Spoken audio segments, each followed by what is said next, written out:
The People's Countryside Environmental Debate Podcast. People's Countryside Environmental Debate Podcast. People's Countryside Environmental Debate Podcast. The People's Countryside Environmental Debate Podcast. None of us are getting out of this alive. We're all heading in the same direction. Don't you think there's something profound in that? I'm also hearing the drug trade in UK prisons is worth a reported £1 billion a year, which is interesting when set aside something like the UK carpet industry, which I know is worth just £900 million a year. This is the People's Countryside Environmental Debate Podcast with him. I'm William Anklow, thanks very much for joining us. And I'm Stuart the Wild Man Mabbott. The format of this podcast is listeners send in questions for us to discuss. We have 2 listener questions per episode. We always try and bring it back to the environment in some way. Often they're quite tenuous, these questions connected to the environment, so we do bring them back if we can. It's less of a debate, more of a conversation. And we often get scam emails saying, oh, we've listened to your podcast, you've got some great guests. We don't really have guests anymore. Well, our last guest, let's try and recall our last guest. Oh, Tara Peary? Well, guest, yeah, but then we've had people in the listeners' chair. Tara Peary, I think Flo and Adrian. Flo and Adrian, and then Susie Darrington would be, in a way, a guest, but she wasn't a guest, she was actually part of the panel. Yeah. We have an announcement about Patreon, William. We're dropping off posting on that to once a month. From recently we've been doing we'll do a newsletter and then a week later we'll do a double post on a Monday.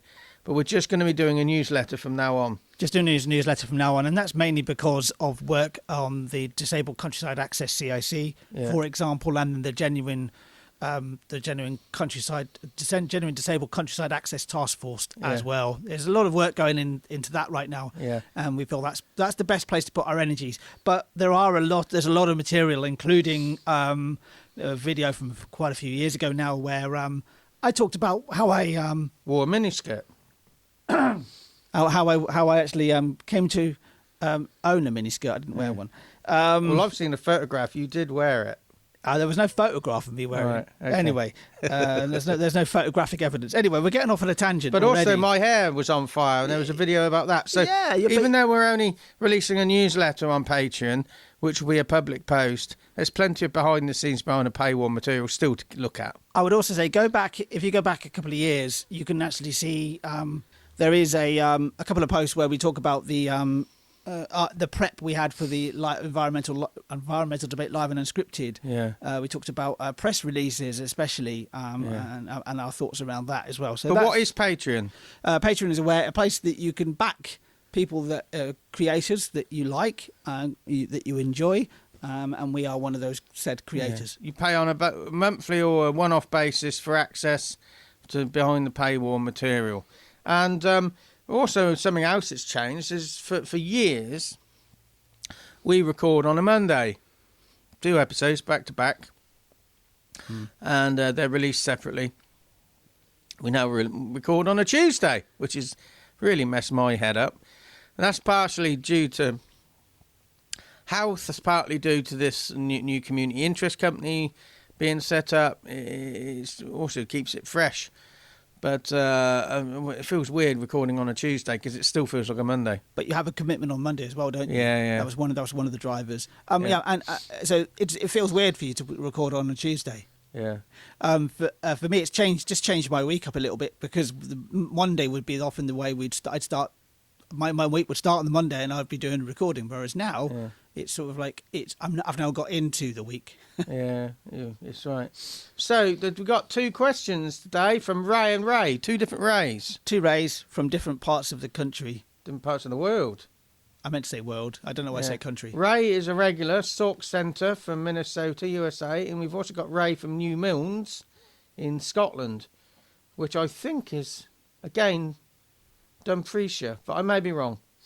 Anyway, do you want to read out Ray from Sauk Centre's question? Ray's question. I'll also say that we didn't say this in the introduction. This is the first time that Stuart and I will actually see these questions. So we approach these as cold as you are, sat there listening to them. maybe on your way to Heathrow Airport. Yeah. So the Ray from Sauk Centre's question. Sauk Centre is in Minnesota in the USA. None of us are getting out of this alive. We're all heading in the same direction. Don't you think there's something profound in that? No, none of us are getting out of this alive, are we? We like to avoid the subject of our own mortality. We talk about that. We raise that quite a lot on this podcast, and you particularly, Stuart, raise it on this podcast of our fear of our own mortality and how it manifests itself in very different parts of our life. I think none of us are getting out of this alive. We will all eventually cease to exist. We'll live our lives. We'll have a funeral. People will feel sad. Within a few hours of the funeral, we'll have a wake. We'll have the sandwiches. We'll go home, start looking at our diaries, move on. People move on. People get on with their lives. And remember that a lot of people don't even have that. You know that if you're killed in the battlefield, for example, we've got a major conflict happening in between Ukraine and Russia currently, and how many people die with military personnel and civilians. What's happening between Gaza and Israel. There's death happening all the time. But it says, don't you think there's something profound in that? So I think Ray wants us to talk about the profundity. So I think there is something profound in that, because that is one shared experience. Yeah. Unless you're a character on Being John Malkovich, and then you live for 200 years. But anyway, you got to watch that film to know what I'm talking about. It is profound. But some people, it's more profound than others because they're big thinkers. Other people just think around the edges or straight down the middle. Or don't think about it at all. It's not universally profound, but it could be profound. Or they don't think about it at all. They actually deny the existence of death by, from reincarnation is a good example. That you're being reincarnated, you'll go to heaven or something like that. It's not. It doesn't confront that. It doesn't. Yeah, it doesn't confront that issue for me. That's my own opinion. Are there any other shared experiences? Any other shared experiences apart from the fact that none of us are going to get out of this alive? I would say birth and childhood are shared experiences as well, but there isn't much in between that's really that is shared. Really, how can we bring this back to the environment then? If there's very few shared experiences, how can we hope to live sustainably and motivate people to do the right thing? Because what might be the right thing for one person might not be for somebody else. You could argue for the benefit of humanity, but humanity is made up of individuals. Yeah. What is the answer to that question? I don't really have any answers. Yeah, it's a big one, isn't it? Yeah, that's what we always try to do on this podcast. We do confront the big questions, but sometimes the answer is... There's tough questions out there. Yeah, it's a tough question. And that's not even a filler. I'm not even trying to fill the void, as it were. Should we move on to Ray from New Milnes in Scotland, the second listener question today? Have a go. It's a slightly longer question for a change. We've had some short ones recently. We have had some short ones, and this one is, relatively long, and particularly talks about the cocaine trade, which is fascinating. Ray, thank you for your question. Ray in New Milnes, Ray in Sauk Centre, also thank you for your question. I'm waffling, aren't I? You are. Ray from New Milnes posits the next question. First, the question. I hear people talking about the cocaine trade and the submarines arriving in Spain, smuggling the drugs from Latin America. I'm also hearing the drug trade in UK prisons is worth a reported £1 billion a year, which is interesting when set aside something like the UK carpet industry, which I know is worth just £900 million a year. It's reported that some prison wardens themselves are smuggling drug packages into prisons as they know how to bypass checks, and that they are paid £400 per package.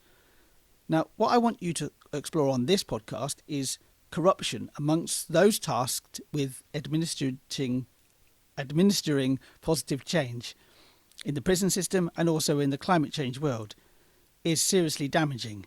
How can the rest of us manage the impact of these disruptors? Yeah, I've heard that those figures as well, Ray, about the the submarines and the UK carpet industry. I heard it was 800 million, not 900, but that's fine. I'm not going to, it doesn't matter. I'm fully aware that there are some good prison warders out there, but also aware there's a lot of bad ones. And the drugs must be getting in some way. I like the way you're spinning this actually naturally towards the environment. So you want us to explore corruption amongst those tasked with administering positive change in the prison system and also in the climate change world. How can the rest of us manage the impact of those disruptors? Well, absolutely, there is corruption amongst people who are tasked with making change. I know people who have been through the prison system, are going through the prison system, will go through the prison system, and their families think they'll be rehabilitated. And if the people who are meant to be rehabilitating the prisoners are corrupting themselves, the point's been missed. I don't think you can avoid corruption creeping in, but you just have to flag it up and lance the boils, shall I say? But it goes deep into the system. How do we manage the impact of these disruptors? Well, first of all, we need to openly talk about this. We need to raise it. We can only manage our own reaction to these disruptors. So instead of being annoyed or whatever, we need to be very proactive and just say, okay, right, get rid of these, get new people in. How can we avoid? And then water will always seep through the gaps. Yeah, and it's the human element, isn't it? That that we are often motivated by money, for example. It could be that I'm just seeing it from the point of view of a prison guard, and that they are financially struggling themselves, and they see the opportunity. Is the fact that then they take they take that opportunity. That's the issue. There's also a bigger system in the. It's not just about their money. Even if they don't need the money, they're bullied and they're threatened to take part in this system, whether they need it or not. Yeah, because they are locked into that system, literally. That it's a job. It's a job that I definitely see as being. I admire somebody for going into. It's a hard task to be a prison guard, I would say. Even a good one. Even a good one, yeah. I mean, but there are good and bad. I think that there needs to be. I mean, what is the if this is true that it's a £1 billion. That's a huge figure. Pound industry. I don't think we know because it's all under the carpet. It is a huge. That is amazingly large. Yeah. That's that amount of.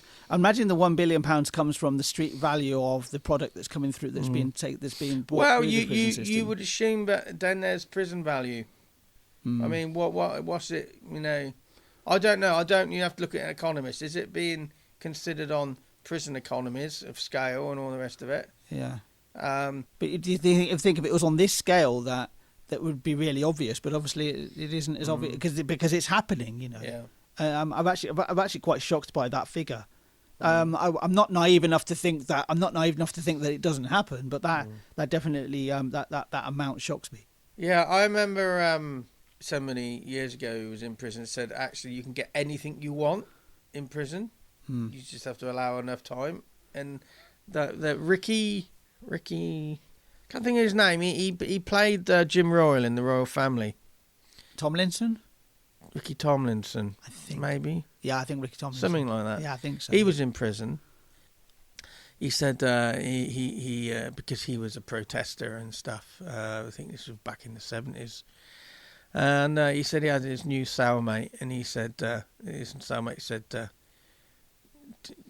I think he said something along the lines. He said, do you have any marijuana? And he said, I don't have any marijuana. He said, but you're a new guy. He said, I got a packet of cigarettes. This is currency in prisons, packet of cigarettes. And he said, I appreciate that. And he said, is there anything you want? Just say, and I'll get it. And this was a new prisoner, true story. Ricky said, well, I like meat, he said. We don't get much meat in here. And he said a couple of weeks later, he went back to his cell, and there was a raw leg of lamb in his bed. And he had a number of thoughts going through his mind. One, how on earth did he get that into prison? Mm-hmm. And what am I meant to do with this? Yeah. You know? Yeah. I mean, you can get anything in prison. No. Well, the one thing you can't get in prison is freedom. Yeah. Well. Yeah, unless you've got a poster of Raquel Welch on your wall and you're in there for 40 years and you're going to dig a big hole in the wall behind it. Anyway, that's what was it? Shawshank Redemption. Shawshank Redemption, yeah. And it was originally Rita Hayworth in the book. Yeah. Yeah, I think so. How do we manage the impact of these disruptors? Well, we just have to keep at it. You're never going to win, but you're never going to lose either. You have to keep at it. Yeah, because there will always be somebody who, no matter what your vetting system is like, especially with any sort of group, because really, if you're talking about like prisons or environmental decisions, it doesn't matter. So you would have you need to have a vetting process in the first place. Yeah. You need to have a vetting process in the first place, particularly for environmental groups.